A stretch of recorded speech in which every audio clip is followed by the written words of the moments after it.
Fundamentally, territory in international law means an area or portion of land which a state has effective control. Effective control meaning the entity claiming to be the state has absolute sovereign and independent control over that portion of land. No other state or entity can do so. This lesson will talk about the numerous territories, land, air, outer space, and the maritime zones, and their acquisition by states or the international community.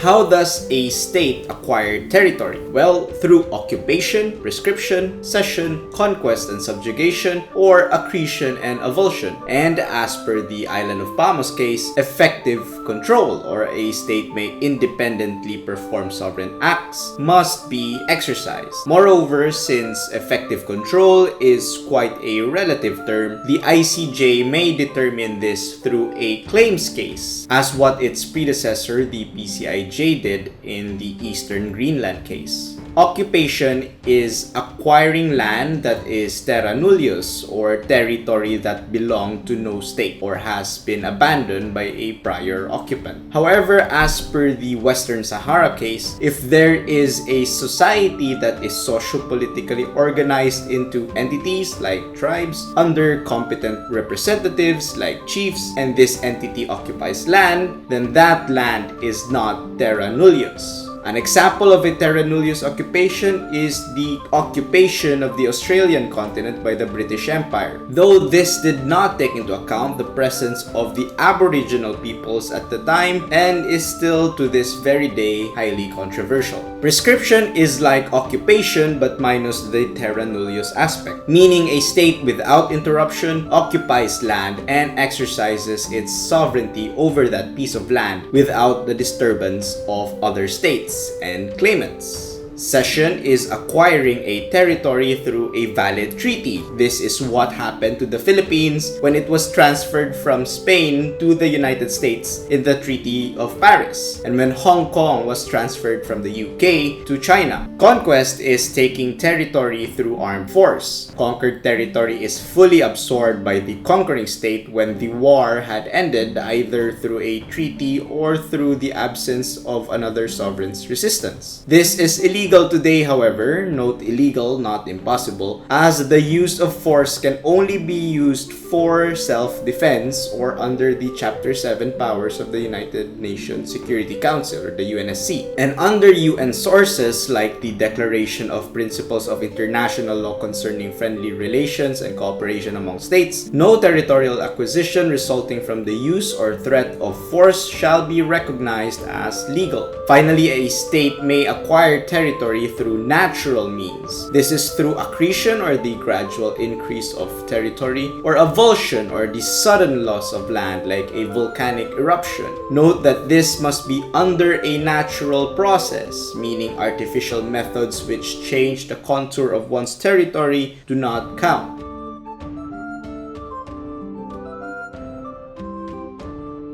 As airplanes and airborne instruments were developing, states took notice that airspace needed to be delineated as well. The Chicago Convention on International Civil Aviation was a treaty which created the International Civil Aviation Organization, which, as a specialized body of the UN, prescribes rules for international civil aviation. Here, it is established that the airspace territory of a state is simply the one above its sovereign land areas and territorial waters. Finally, for outer space, or the area beyond the airspace of states and the atmosphere of the planet, there is the Treaty on the Exploration and Use of Outer Space, which mandates that outer space shall be the province of all mankind. No state can claim ownership over outer space. It is fundamentally an area free for exploration and use by all states without discrimination.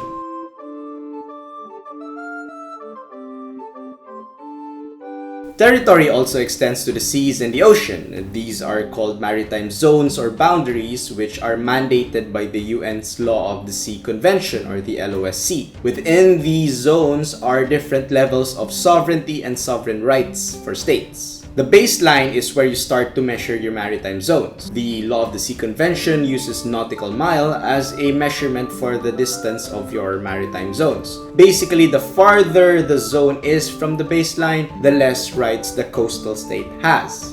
From the baseline up to 12 nautical miles, the coastal state has sovereignty in the area called the territorial sea. This means that the coastal state has absolute jurisdiction and control in this area. Generally, passage, access to ports, and other activities must comply with the coastal state's laws. From the end of the territorial sea up to 12 nautical miles is the contiguous zone. The coastal state only has jurisdiction over fiscal, immigration, customs, and sanitation matters in this zone, such as law enforcement and warning measures. From the end of the territorial sea up to 200 nautical miles is the exclusive economic zone or the EEZ. The coastal state has sovereign rights, mainly involving resources in the zone. To be specific, sovereign rights over the exploration, exploitation, conservation, and management of living and non-living natural resources. Also, there are sovereign rights as to other activities like environmental protection, marine scientific research, and artificial island building. Other states enjoy freedom so long as these are not incompatible with EEZ rules, example, freedom of navigation and overflight.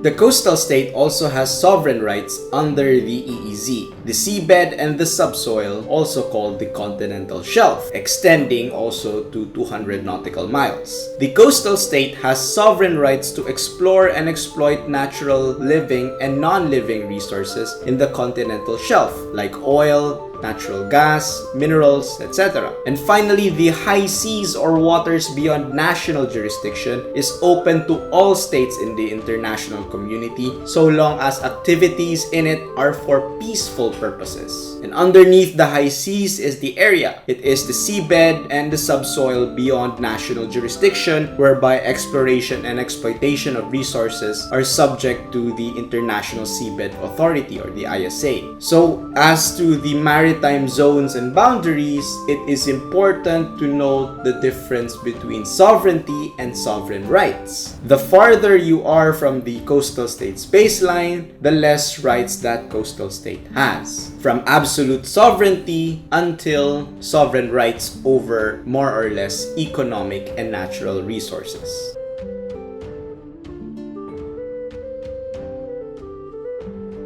Territory in international law is fundamentally simple, especially with the presence of treaties, which help the courts and states to decide where their boundaries lie. However, in reality, states do not always follow these treaties and laws perfectly. The concepts of territory in international law are still important, however, because these concepts and principles tell you what a state can and cannot do through jurisdiction, state responsibility, and immunity. Our next lessons.